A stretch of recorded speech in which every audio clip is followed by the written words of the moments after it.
मंगलियो साहब budget के हवाले से ॻाल्हि कई तो असां पंहिंजी पॉपुलेशन के छो नथा हिकिड़ी पॉजिटिव तरीक़े से एक्सप्लॉइट कयूं प्रोडक्शन वञी जे शायदि उहो चाइना जी कॉटेज इंडस्ट्री ऐं असां वटि अप्रोच ई न आहे। असां वटि शयुनि खे मतिलबु को ठेलो बि लॻाए वठे तो हुन खां टे अची मुख़्तलिफ़ इदारा हुन खां वठनि था तूं ग़लति बीठो आहीं, असांजा 50 रुपया हुन केला खणी हलिया वेंदा, हुनजा अंब खणी हलिया वेंदा। अप्रोच न आहे हुननि जी। असीं चऊं था सिर्फ़ु जेको ॿाहिरां सीड़पकार ईंदो असीं हुनजी तहफ़ुज़ ऐं हुनखे फैसिलिटेट कंदासीं। 31% हिन बजट में पोइ साल 31% FDI घटिजी आहे। ज़ाहिर आहे मतिलबु ॿाहिरां छो ई न माण्हू हितां माण्हू भॼनि पिया, लेकिन आउं चवां पियो त हिते जे माहौल ठीकु कयो न। हीअ जेको साईं ॻाल्हि कनि पिया ठीकु आहे त भई पॉपुलेशन खे हिकिड़े पर्पस असीं चीप लेबर ॾेई सघूं था। असीं अगरि इंडिया ठाहे सघे थो IT में, अगरि चाइना करे सघे थो, असीं छो नथा करे सघूं। बट हुन लाइ उहो माहौल त हेठि आणिजे, उहो असां वटि न आहे। असां वटि इहो आहे त ठेलो बि मुंहिंजे माण्हू जो रखिबो या जेको मूंखे भतो ॾिए थो उहो ठेले ताईं बि नंढे सेल्फ एम्प्लॉयड माण्हू खे। सो असां वटि हाणे अजीब चऊं था डिजिटल ते बि 5% टैक्स हणंदासीं। यानी डिजिटल ही जेके कॉन्टेंट क्रिएटर्स आहिनि या ही त तव्हांखे भला कुझु मिलियंस ऑफ डॉलर्स आणे ॾियनि पिया न। तव्हां अगरि फॉरेन इन्वेस्टर आणींदो, ही जेके भॻा बि आहिनि हींअर मल्टीनेशनल्स, उनजो हिकिड़ो रीज़न इहो आहे त हू चवनि था बाबा हाणे मल्टीनेशनल आहे, मिसाल आहे based in Sydney, based in London, Paris, America, किथे बि। हू चवनि था भई असां हितां कमायो पाकिस्तान मां, हाणे असीं पंहिंजो प्रॉफिट त हेड ऑफिस खणी वेंदासीं न।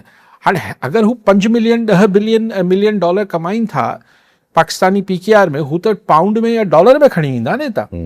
असीं हुननि खे स्टेट बैंक हूंदा रोकियूं था त चवनि था यार ही कमु मुंहिंजो फ़ाइदो छा आहे, असांखे रुपया पाकिस्तान में त न रखणा आहिनि। पर ज़ाहिर आहे उहो त खणी अलॻि बहस आहे।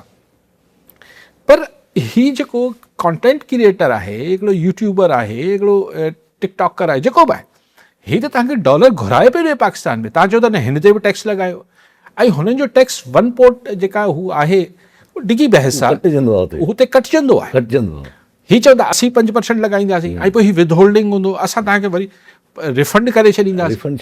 पाकिस्तान में रिफंड त को पैसो थी नथो सघे न, या त अधु ॾींहुं तव्हांखे हुनखे रिश्वत ॾियणी पवंदी। So what is the point? असीं किथे हिमतायूं था? ऐं ही जेके कंज़्यूमर गुड्स ते लॻाया अथनि, इवन पेस्टिसाइड से बि GST जी ॻाल्हि थी आहे, न त एग्रीकल्चर सेक्टर कुझु बचियल हो। हाणे दवाउनि ते बि अगरि ही जेके ज़रई दवाऊं आहिनि, हर शइ महांगी थींदी, तंहिंजे करे सैनिटरी जा सॼो सामान बि so what you are saying कननि खे ॻाल्हि भली लॻे थी, पर ग्राउंड रियलिटी इहा आहे। तव्हांखे नंढी मांडड़ी खोले वठो, उन ते बि अची वेंदा। वाक़ई इहा ॻाल्हि सही आहे। माण्हू चवनि था 8,500 वारी प्राइम मिनिस्टर साहब त 8,500 समथिंग रुपीज़ अगरि आहिनि कंहिं वटि माण्हू खे त उहो घरु हलाए सघे थो। पोइ मुंहिंजी तरफ़ां प्राइम मिनिस्टर साहिब खे चई त डबल तव्हांखे ॾियूं था, तव्हां हलाए ॾेखारे वठो 16,000 में। हाणे त अलाए कीअं थियो आहे, स्लिप ऑफ टंग आहे छा आहे। अच्छा, सो बगड़े साहब आऊं त असां असूली तौर ते एग्री कयां थो, पर ग्राउंड ते ॾाढी बुरी हालत आहे। बिज़नेस करणु पाकिस्तान में ॾाढो ॾुखियो आहे। अनसर्टेनिटी अलॻि आहे, पॉलिसीज़ जी का पकपकाणी न आहे। अजीत साहब जी ॻाल्हि तव्हां कॉलर वठे थो। वज़ीर चाचड़ कराची मां। जी चाचड़ साहब, छा चवणु चाहींदा?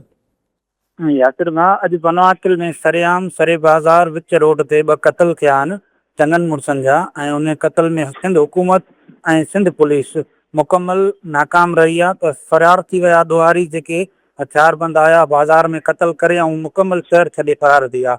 ऐं तर ॿियो मुंहिंजी शिकायत इहा आहे, अलीका जी खां सुवाल बि आहे, उन खां पोइ पंहिंजी राय बि ज़रूरु ॾींदा according to your mental approach and level of thinking. पर माई परसेप्शन उर्दू मीडिया जेका हिन खे खयो ई न आहे, अगरि ॻाल्हि खे अॻिते ई न आहे आंदो। उर्दू मीडिया जा काफ़ी टी चैनल्स आहिनि, छा यूनियन ऑफ सदर जेके थींदा आहिनि, पर उन्हनि जी का पॉलिसी आहे या पेमरा जो रूल आहे जो सिंध जे या माना कंहिं तहसील जे ॻोठाणे लेवल जे कंहिं मामले खे, हाणे क़त्ल खां वॾो ॿियो कहिड़ो मामिलो थींदो? हिकु क़त्ल इंसानियत जो क़त्ल हूंदो आहे, उनखे उर्दू मीडिया हाईलाइट न आहे कयो असांजी उर्दू मीडिया।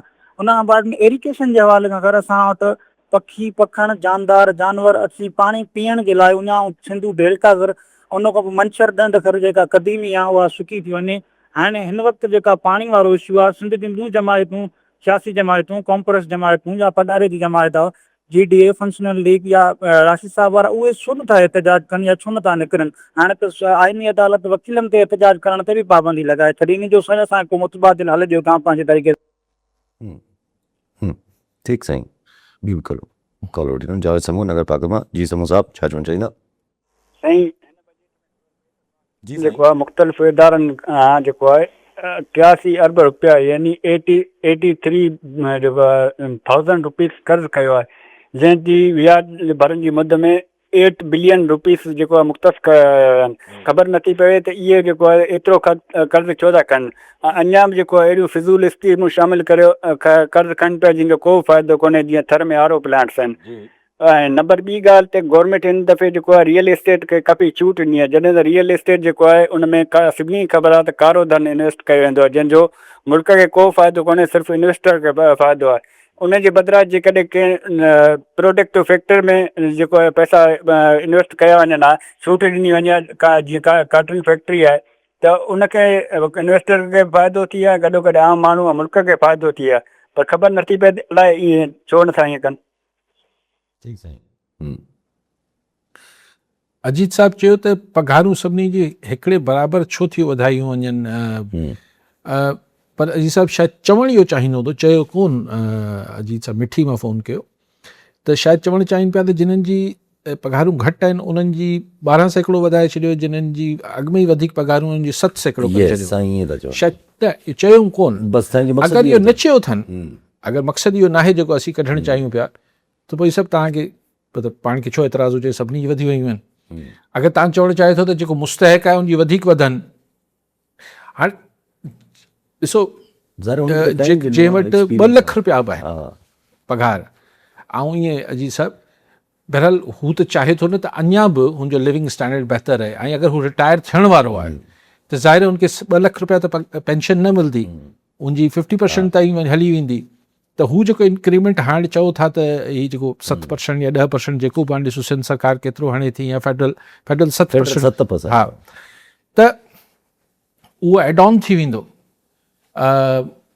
सो कंहिंखे मिलनि पिया ऐं हुनखे कीअं चवां त न मिलणु खपनि। को 50 लख कंहिंखे पघार मिलंदी हुजे भले हुनखे न ॾियो, 10 लख मिलंदी हुजे तॾहिं भले न ॾियो, पर हाणे 2 लख 1.5 लख वारा त ख़ुदि जेके आहिनि को एतिरी वॾी इनकम न आहे जंहिं ते पाण चऊं त न छो मिली हिननि खे। ऐं ज़ाहिर हिन जी बेसिक में लॻे थी इहा जेका 7% या 10% इंक्रीमेंट आहे, इहे न हीअ हिन जी जेका बेसिक पे स्केल आहे उन में ऐड थिए थो, सो उन ते अरहा छो था थियो? जी साहब वज़ीर चाचड़ साहब हिकिड़ी ॻाल्हि त कई त को पन्नू आकल में जेके अॼु थियो आहे त उन पुलिस से बसि असां वटि माण्हू मारे हलिया वञनि था ऐं हुननि खे इहो हुजे थो त हुननि को झलींदो कोन। सो लेट्स होप कि ईअं न थिए, ऐं सखर पुलिस खे एक्शन वठणु खपे। पन्नू आकल सखर डिस्ट्रिक्ट में अचे थो ऐं गिरफ़्तार थियणु खपनि बिल्कुलु। बाक़ी जेका तव्हांखे छो शौक़ु आहे त उर्दू मीडिया में अचे, सही अगरि तव्हांजो IG सिंध जेको आहे उहो बि सिंधी आहे, सिंधी सम्झे थो, तव्हांजी गवर्नमेंट बि में जेके मतिलबु तव्हांजो होम मिनिस्टर बि सिंधी आहे, उहो सिंधी सम्झे थो, त छो ज़रूरी आहे त उर्दू चैनल ते ईंदो या त पोइ को मसइलो हल थींदो? इहो अप्रोच सिंध जे माण्हुनि खे थोरी डिफरेंट करणु खपे। न SSP उतां जेके ख़बर न हूंदी SSP चाहे भले हुनखे सिंधी न बि ईंदी हुजे, हुनखे बि त ख़बर हूंदी न, त इहो ऐं असांजे हुकुमराननि खे बि एक्चुअली छा आहे त हीअ हिकिड़ो तासुर परसेप्शन इन करे वेठो आहे जो असांजा हुकुमरान जॾहिं उर्दू मीडिया में का शइ अचे थी त उनखे वधीक हू चवंदा ओहो हाणे त हा को ॿिया न ॿुधी वठनि, हा। सो तंहिंजे करे हू जल्दी रिएक्ट कनि था, त असांजा माण्हू ख़्वाहिश कनि था त उर्दू में ईंदो त पोइ असांजा अथॉरिटीज़ वधीक न, ईअं न आहे। सिंधी मीडिया ते बि शयूं इशूज़ उभरनि था, त उनखे ज़ाहिर आहे पोइ इस्लामाबाद बि ॿुधे थो, सिंध गवर्नमेंट बि ॿुधे थी। सो मूंखे अहिड़ो को कॉम्प्लेक्स न आहे। हू सम्झनि था त हुननि जी व्यूअरशिप ही न आहे, हाणे तव्हां ज़ोरी छो था सम्झो त हू त पंहिंजी व्यूअरशिप लाइ कमु कंदा न साईं। समूह साहब न, बाक़ी साईं एजुकेशन जी बि ॻाल्हि कई वज़ीर चाचड़ साहब, त हाल एजुकेशन जो शायदि न इरीगेशन जो, हा साईं, उहो त सॼे सिंध में साॻियो हाल आहे।